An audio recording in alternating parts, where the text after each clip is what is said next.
Monkey Man! Alright, sorry about the delay. I did the best I could. I had some extenuating circumstances that were beyond my control to get to you, so I'm getting to you as quickly as I can. Dawn of the Planet of the Apes. Awesome. Top notch. Probably my favorite movie of the year. Definitely in the top 3. Better than Transformers 4. Better than 300 Rise of an Empire. Better than Amazing Spider-Man 2 by leaps and bounds. The only movies I put in the same bracket are X-Men and Captain America. I think Apes has got them beat. It was awesome. Let's talk about why. I was emotionally invested in pretty much all of the characters. Good or bad, I had an emotional investment to them.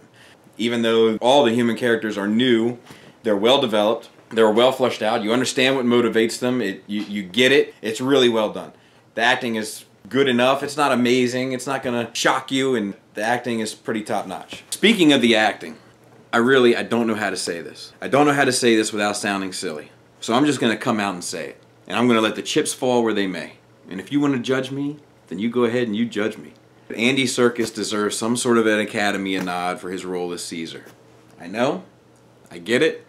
If I were you, I would think the same thing that you're thinking. I'm just saying his portrayal of that monkey is awesome.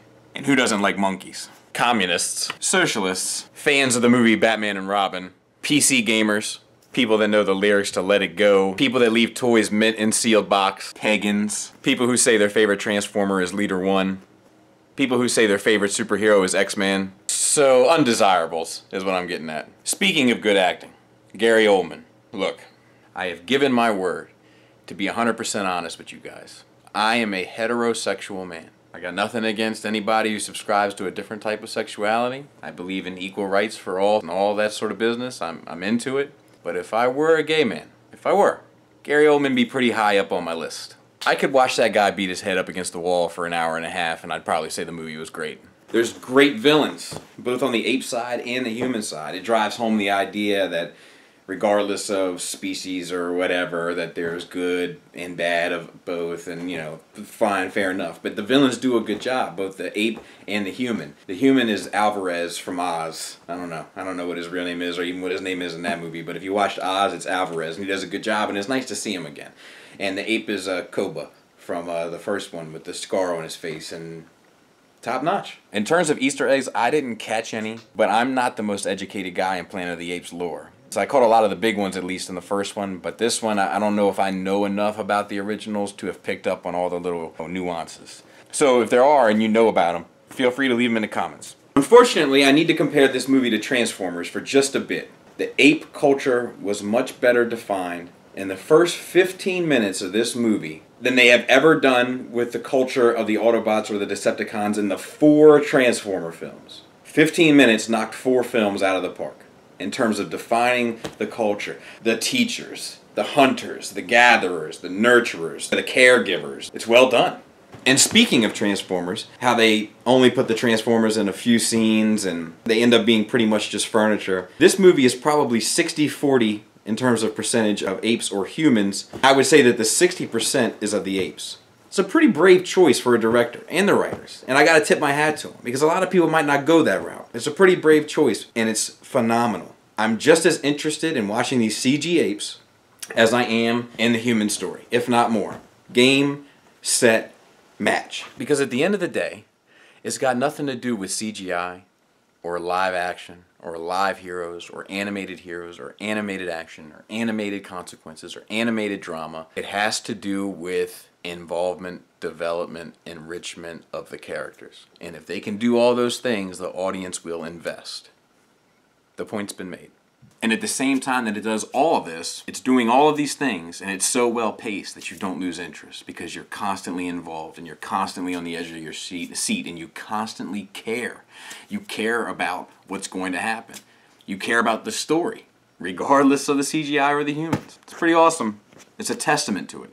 The movie does a great job in terms of storytelling. The story is tight, compact, and yet it has epic consequences. So even though the epic consequences are huge, the narrative of the story stays tightly wrapped around a center theme of trust and forgiveness and these sorts of big time elements to kind of wrap your head around. The way that they build the structure of it, it's like a really loose wall, you know, made of mud and sticks, and the foundation is strong, but it looks like if you were to remove one element, the whole thing could fall apart. And that's really how this movie is. It's extremely suspenseful. Every action has extreme consequences, both to the main line of the story with the characters that you're involved with, and epically, you know, beyond that on a global scale. As far as the bad, is pretty minimal, and it doesn't take away from much of it. One of my complaints is the score. I don't notice it a whole lot, so in that way, I guess it does its job, but at the same time, when I do notice it, I find it a bit distracting and you know, not for my taste. However, I went with Laura, my wife. She loved it. She loved the score, so, you know, it might be just a sensibility thing. It might just not speak to me, but I didn't particularly care for it, no.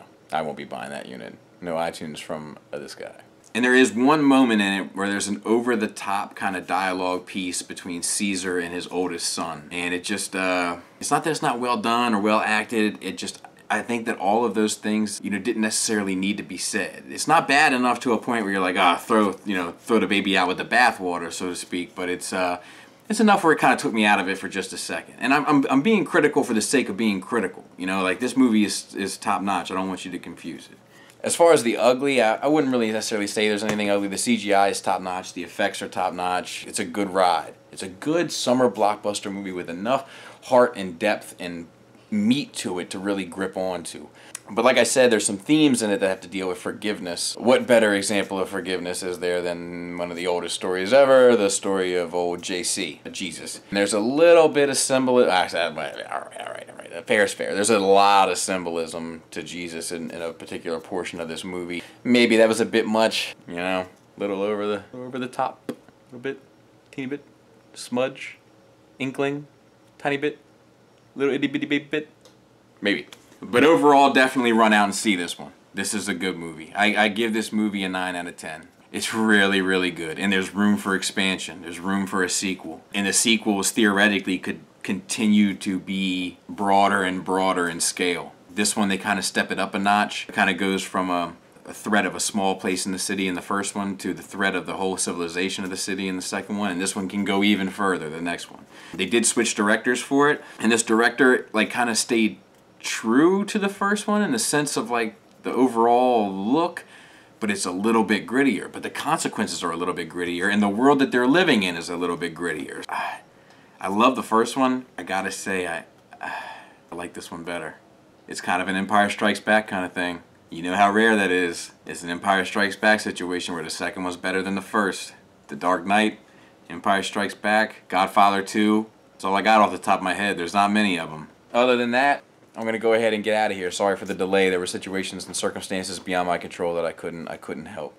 Check me out on Facebook at facebook.com/Skullface Reviews and on Twitter at Myths and Heroes. I will be back Wednesday. We're going to have a little stop and chat. It's my 100th video Wednesday. We're going to have a little chat about what's going on, some ideas I got, and then some upcoming projects, what's going on. And then Friday, we're going to talk about the TFCon reveals. Kronos is right around the corner. Without further ado, thanks for listening. Thanks for watching. Till next time, take care. The ape culture was much more, or the